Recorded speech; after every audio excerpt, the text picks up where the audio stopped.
All right, Hosea 4, we are in verse 6. We did verse 6 last week, but we had so much fun, we'll do it again.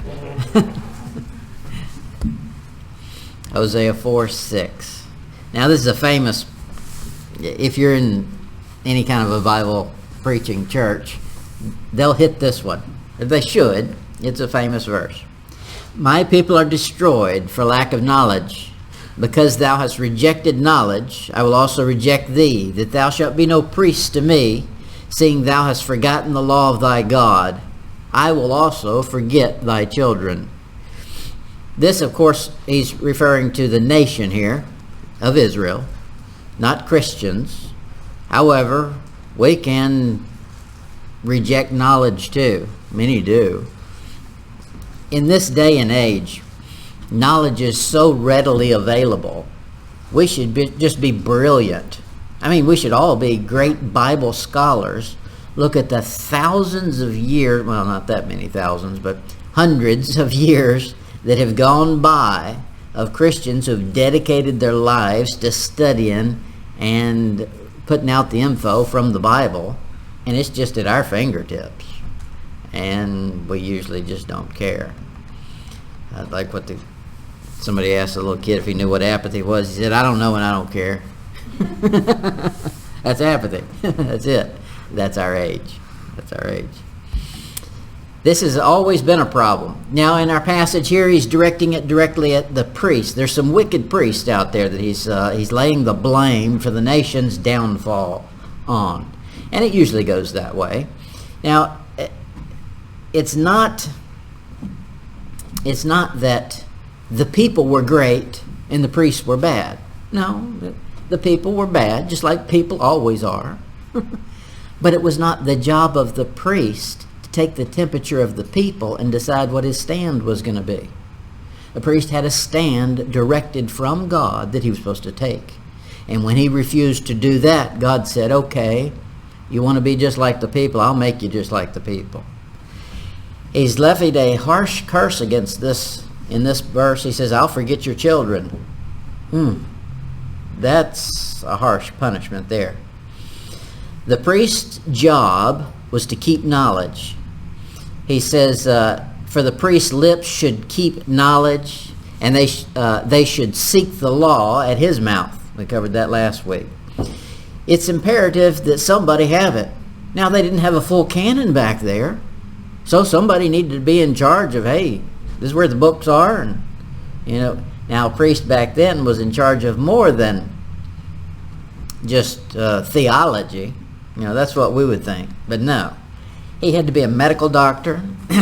he had to be in charge of what sacrifice covered what infraction, and he had to settle bickerings and disputings back and forth between people. I mean, yeah, it'd drive you crazy, I'm sure.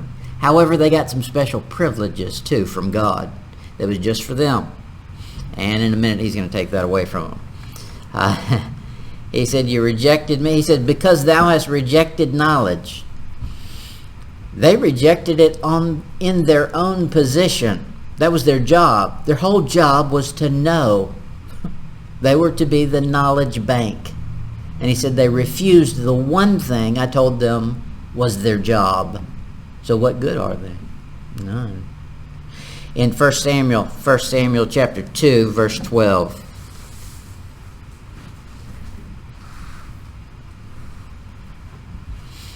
1 Samuel 2, verse 12. We see this happen.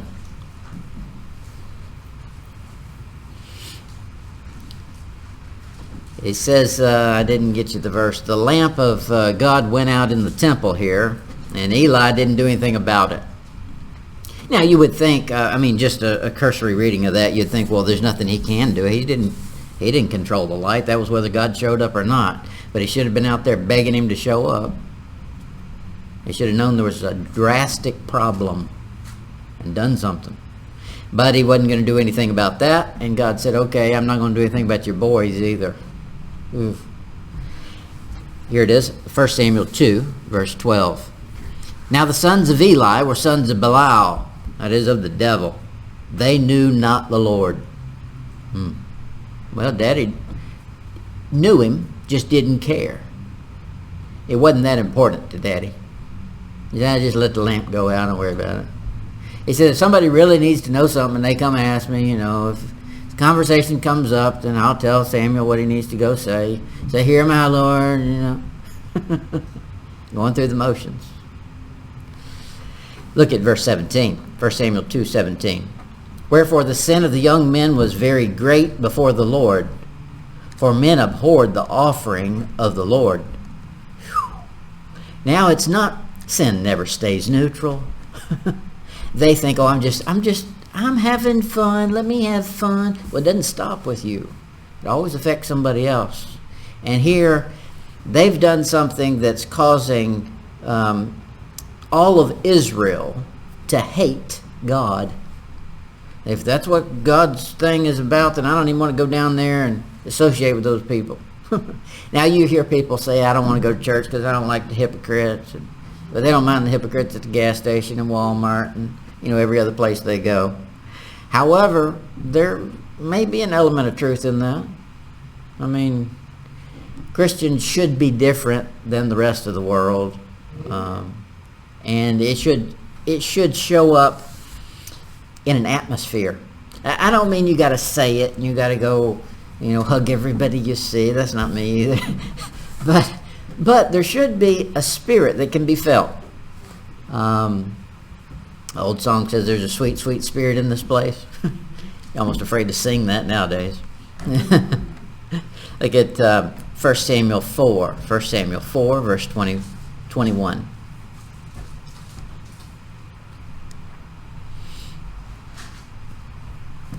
Eli's boys have to die. God cuts the line off. He says, I'm not going to have any more priests from the line of Levi. No, not Levi. Eli. So here it is. She named the child Ichabod,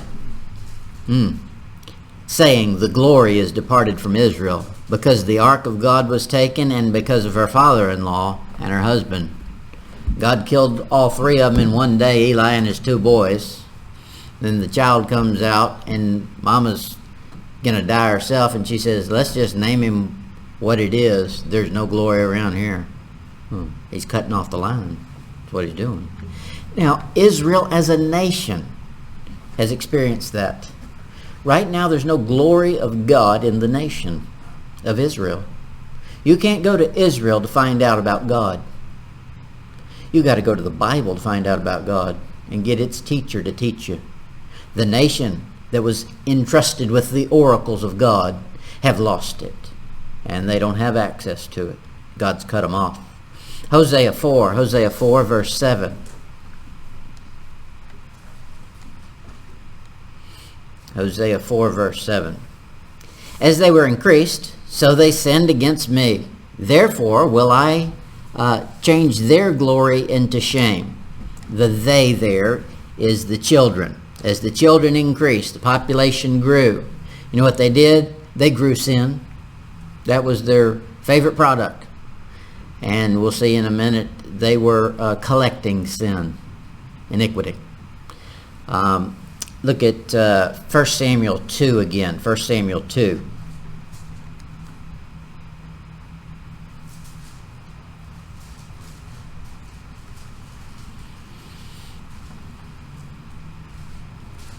First Samuel 2, verse 33.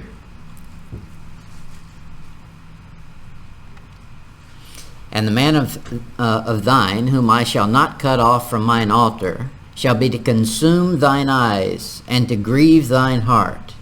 And all the increase of thine house shall die in the flower of their age. Wow. Now this sounds like God's punishing the kids for something that Eli did. But it's not just, they've got their own problems too. And God can do that. God can punish an innocent child for a wicked parent. He can do that. That doesn't break any rules. That's mercy, to keep a kid from having to grow up in a wicked environment. And sometimes he will. And sometimes it'll wake a parent up, and sometimes it won't. He says, verse 34, and this shall be a sign unto thee, that thou shalt come upon thy two sons on Hophni and Phinehas. In one day shall die both of them. They shall die both of them. Imagine that. You've got two boys. You only got two. Well, let's at least separate the death by one day, you'd think. He said, no, I want it to be clear to you this was from me. It wasn't happenstance. I'm going to take them out in one day. Now, I don't know how far in advance he told him this. But he's got time to think about this. He knows God said it. So I'm sure that he's checking in every time they go out somewhere and come back. I mean, all parents do anyway. But he especially does. He knows God's already said, I'm going to kill them both at the same time. Oof. 1 Kings chapter 2.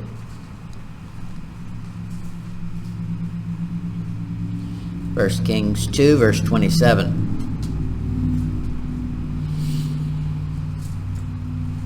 You'll find Eli's line keeps running through, and David's priest is from the line of Eli. Until now. 1 Kings 2, 27. So Solomon thrust out Abiathar from being priest unto the Lord, that he might fulfill the word of the Lord which he spake concerning the house of Eli in Shiloh. God says, I got a good memory.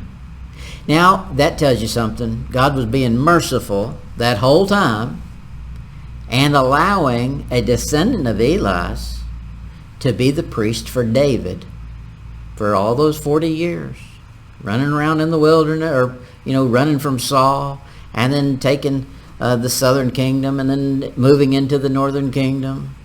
And then at some point, God says, okay, time's up. It's over. And he cut it off. Matthew chapter 2.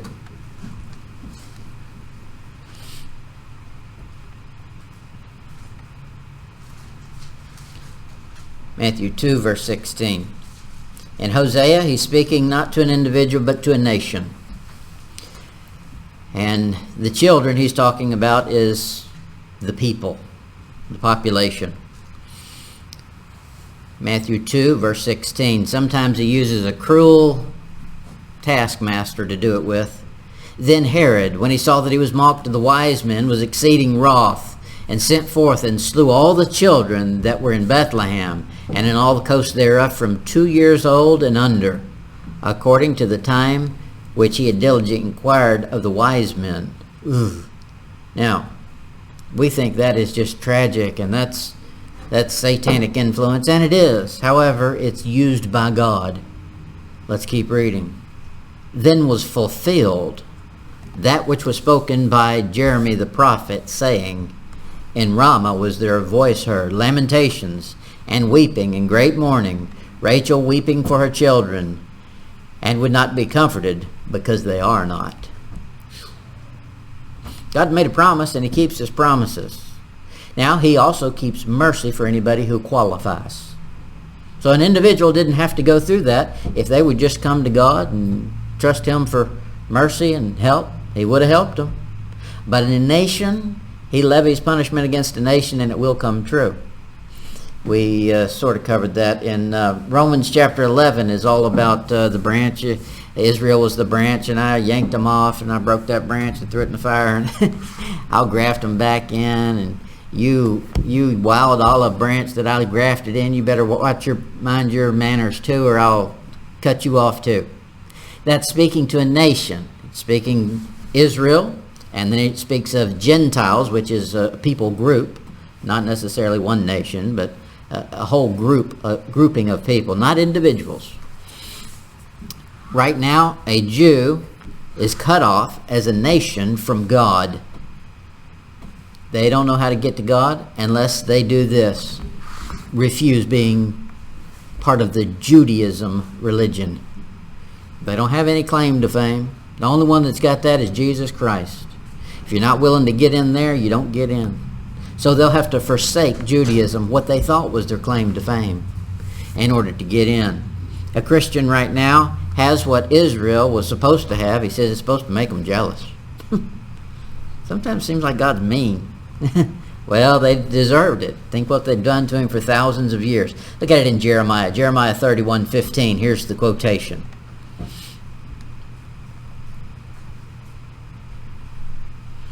Jeremiah 31:15. We saw in Matthew, when Herod killed the babies, 2 and under, they said this was the fulfillment of this verse. But this verse here is claiming it's fulfilled in the dispersal of the nation. This would be under Sennacherib, and then later under Nebuchadnezzar. Jeremiah 31:15. Thus saith the Lord, a voice was heard in Ramah, lamentations and bitter weeping. Rachel weeping for her children, refused to be comforted for the children because they were not. Now the woman, Rachel's been dead and gone for hundreds of years.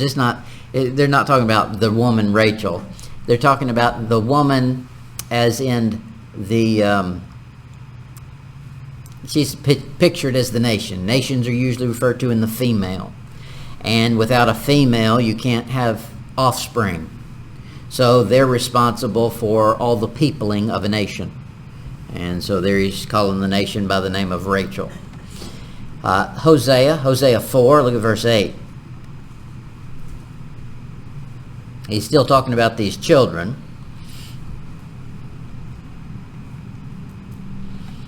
He says, Hosea 4:8, they eat up the sin of my people. That is, the children eat up sin that somebody else has been doing. And they set their heart on their, here it is, iniquity. Iniquity is a sin that is a visual sin. Something you can watch somebody do and learn how to do. That is a sin that affects more than one person. Because now not only are you responsible for your sin before God, but now you've taught it to somebody else. So your punishment is double. That's iniquity. And he says right here, these children are eating up, they're collecting sin like souvenirs. Well, that's the nation we're in now. Kids, they're inventing drugs. I didn't realize how far back drugs went. You know, I wasn't exposed to drugs growing up, but I just finished a book called Blitzed. It's on Hitler and all the drugs that were going on back in his day. And he was pushing meth way back then, and they loved cocaine. And I mean, they were consuming it all. That's what the satanic devil worship ends in. Let's just fry your brain. And that's what they were doing. Romans 16.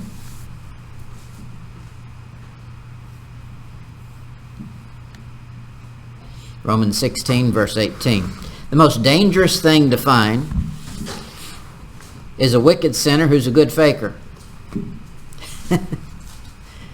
My parents, we lived on, my grandmother had polio, so she was in a wheelchair. And she had a 15-acre, at the time it was a pasture, now my dad's converted it into a farm.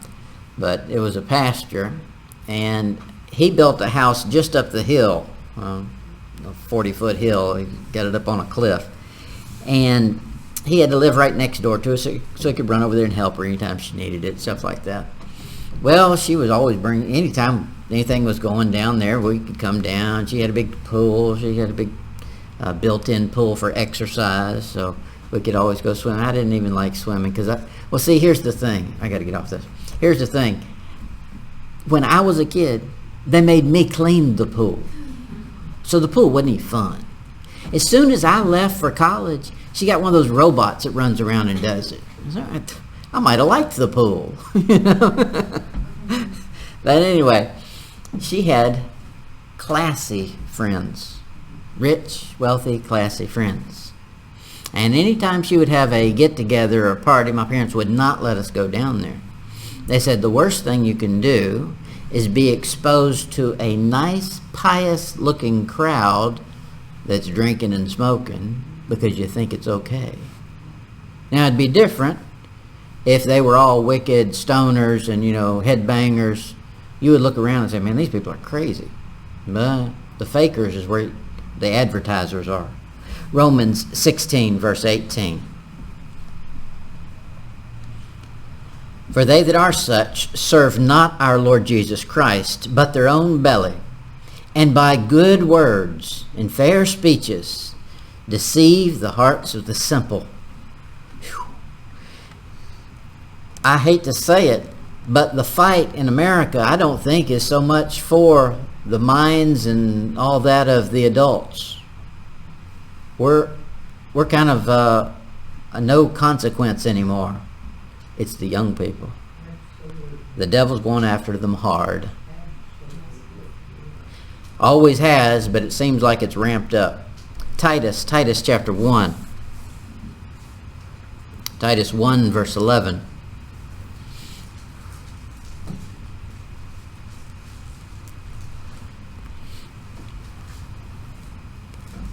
Paul was not timid about confronting, a faker who had an ulterior motive. He says, now there are people who are just wrong and they don't realize they're teaching something wrong. That's, that can be coached out of them. However, if somebody on purpose is trying to malign somebody, trying to sow in some false doctrine on purpose, according to this verse, you rebuke them harshly. Titus 1 verse 11, whose mouths must be stopped, who subvert whole houses, teaching things which they ought not, for filthy lucre's sake. We'll hit it in a minute, so I'll just prep you for it.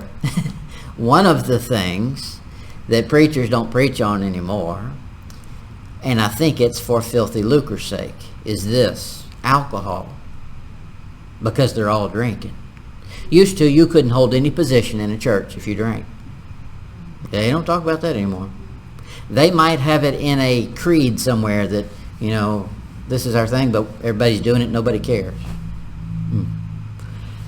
We've been dismayed by a fellow we used to go to church with, who's now showing up in bars and posting it like he's happy about it on Facebook with his new girlfriend. You want to shake somebody and say, hey, do you realize what you just did? You just told off on yourself. And I know the church he's going to, back years ago, they wouldn't let him do that if you were going to teach. Maybe not teaching anymore, but I don't see anybody preaching hard and heavy against it. But that's where churches are going, by and large. Christianity is going. 2 Peter 2.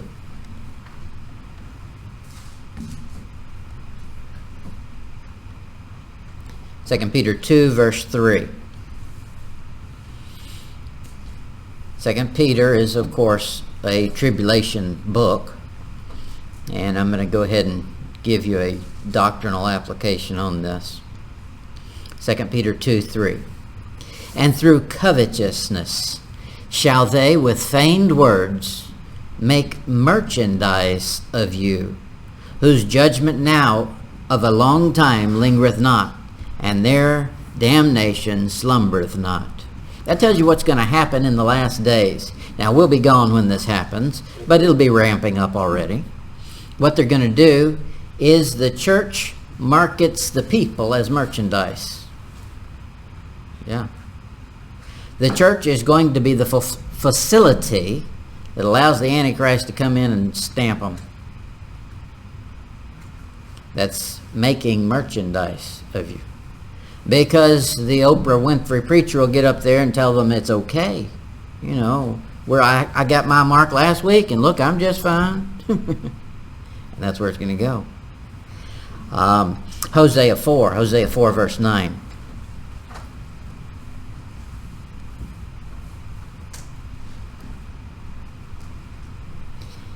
Talking about the nation of Israel now, he says, and there shall be, like people, like priests.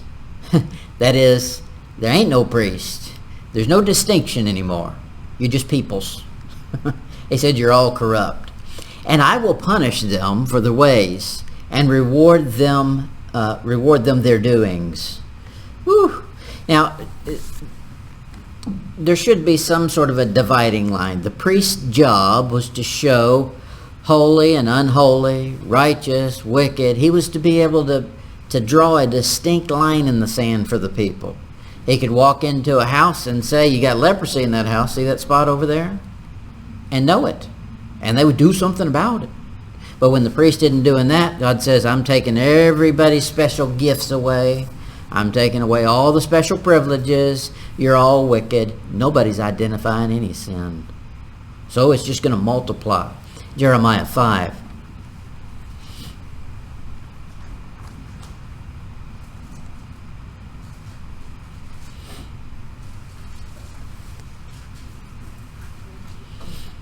Jeremiah 5, verse 31.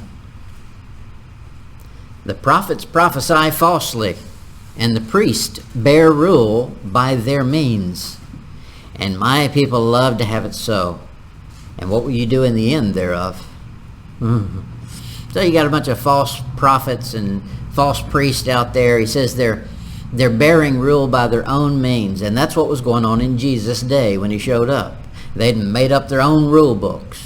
The Babylonian Talmud. Get that sometime if you want a good laugh. I know it's boring reading. But the Babylonian Talmud is not something you can sit down and read. It's like 490 books. But you can get sections of it. It's free online.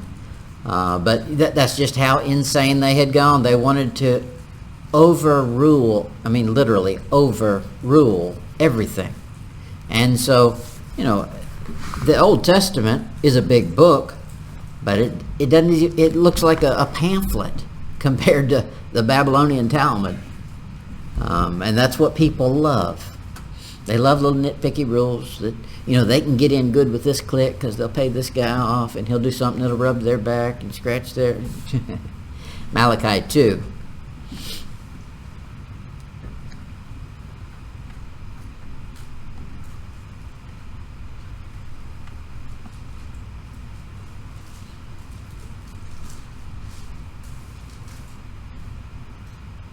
Malachi 2, verse 2.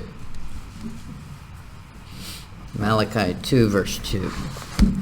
And since I'm going to Malachi, I have to hit this because you'll hear it. If you've heard it once, you'll hear it a million times.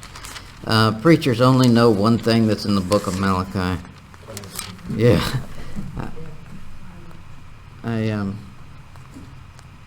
Some preachers have scared people away from the book of Malachi. There's a bunch of good stuff in the book of Malachi.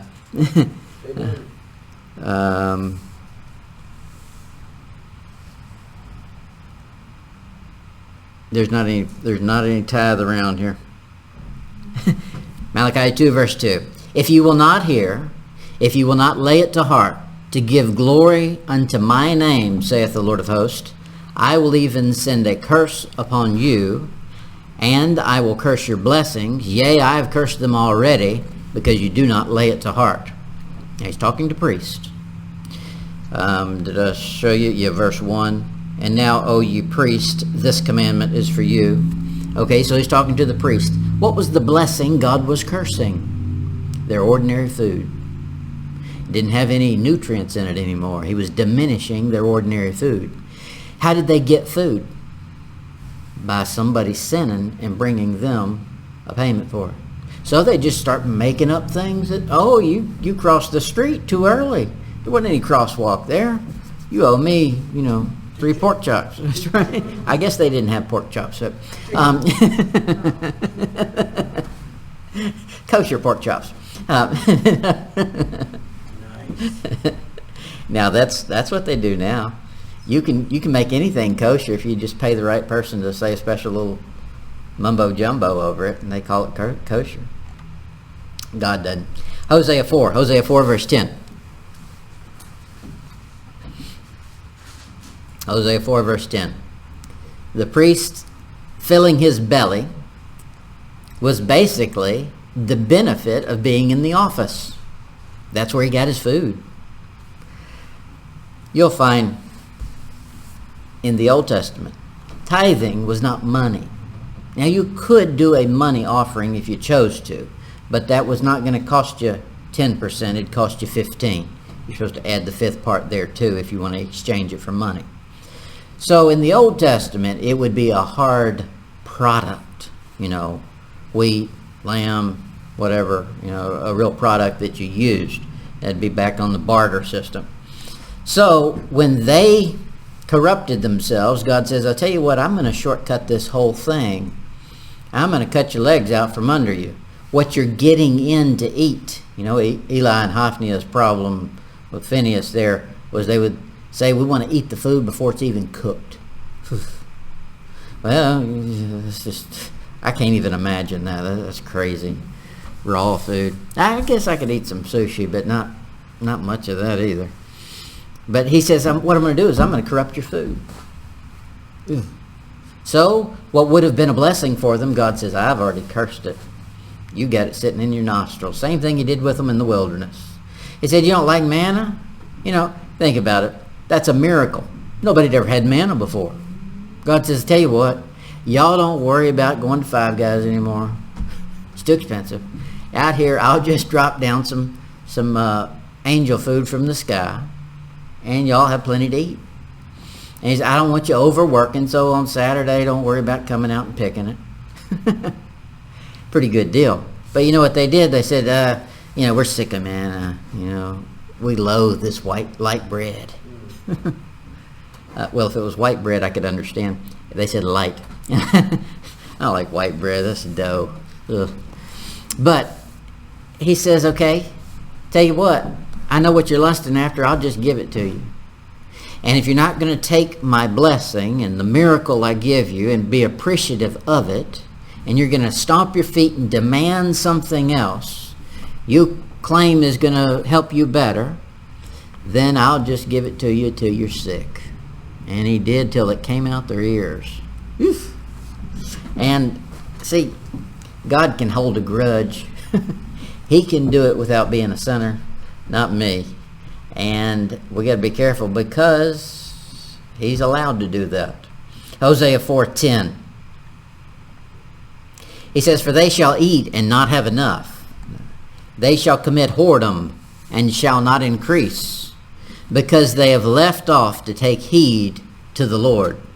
Now, they might commit whoredom. That's what's going on all over the world. I can't say America, the world. And they've got little pills you can take, the sin after, the day after your sin pill or something. Yeah.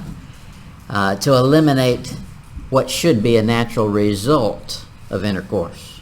So they're not going to have the increase of whoredom. The children won't be born. But God still calls it whoredom. Even whether there was an increase or not, it's still whoredom. And God's still going to punish for it. This was also the problem with Eli's boys. 1 Samuel 2, verse 22.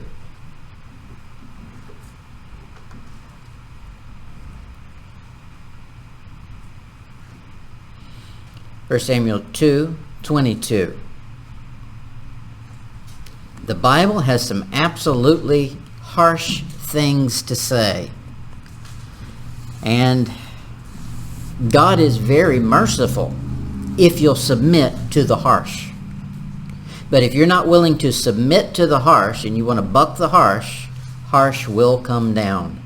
Here it is. 1 Samuel 2:22. Now Eli was very old. That's not the harsh part. And heard all that his sons did unto all Israel, and how they laid with the women at the assembly at the door of the tabernacle of the congregation. And he said unto them, why do you such things? For I hear of your evil dealings by all this people. Yeah, it's getting around. I mean, literally. Verse 24. Nay, my sons, for it is no good report that I hear. Ye make the Lord's people to transgress. If one man sin against another, the judge shall judge him. Okay, that's settling an argument, a bickerment. But he says, if a man sin against the Lord, who shall entreat for him? Notwithstanding, they would not hearken unto the voice of their father, because the Lord would slay them. There's a punishment for adultery and fornication. It's death. No wonder God's levying a nearly genocide on the nation because they're involved in something that calls for a death penalty. Now, that's a national thing, not an individual thing. Individuals, of course, Hosea was all right. You'll find many of them that were trying to follow God and do right. But as a whole, the nation is going to have to go through some tough stuff. Hosea 4, verse 14. Hosea 4:14. Here's a great curse. I will not punish your daughters when they commit whoredom, nor your spouses when they commit adultery. For themselves are separated with whores, and they sacrifice with harlots. Therefore, the people that doth not understand shall fall. That's the priest. Priests were supposed to have knowledge, and they didn't even know anything. The people didn't want to know. They want to know just to a certain degree. And you'll find this. When somebody realizes you know the Bible, they think they want to hear it if they've not been exposed to it. And it's great for a little while. But at some point, it always touches on a little word the Bible is full of, S-I-N, sin. And when that sin issue pops out and it becomes personal, you find out how much they want to know. That's Israel. Israel said, we've heard enough about that sin and, an offense of God and all that stuff. And they're making up their own rules. And they ain't going to fly with God. Look at Hosea 9.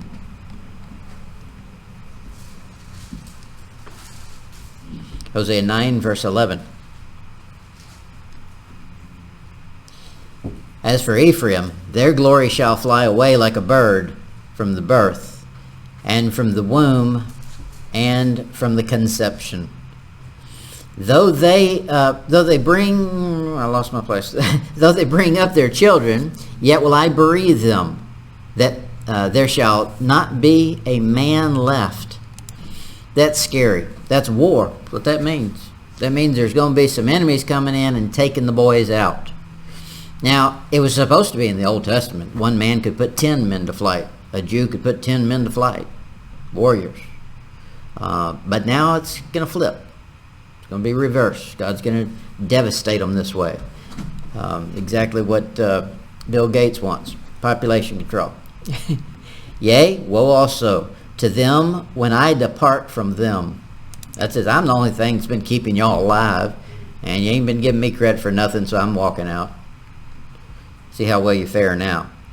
Ephraim, as I saw Tyrus is planted in a pleasant place, but Ephraim shall bring forth his children to the murderer. Murder's coming. The world is full of satanic influence. Now, people understand that, and it's in different degrees. But you learn early on in the Bible, in Genesis chapter 6, that the world was filled with violence through them, satanic influence. Violence is a result of letting the devil have an open door, access. And this world has got some violence coming. The satanic, we were talking about that Harry Pothead. That the Bible is very clear on that. There's nowhere in the Bible you can find where he winks at that. And we've got a whole nation that's brought their kids up on that and fed it to them. And so they've opened the door up. Well, guess what's coming right behind it? A bunch of violence. And we know when the Antichrist shows up, just read Revelation, it's nothing but pure, unsheathed violence. He said there, the murderer. Hosea 4:11, and I think we'll be done. Hosea 4:11. No, I'm not. Hosea 4:11.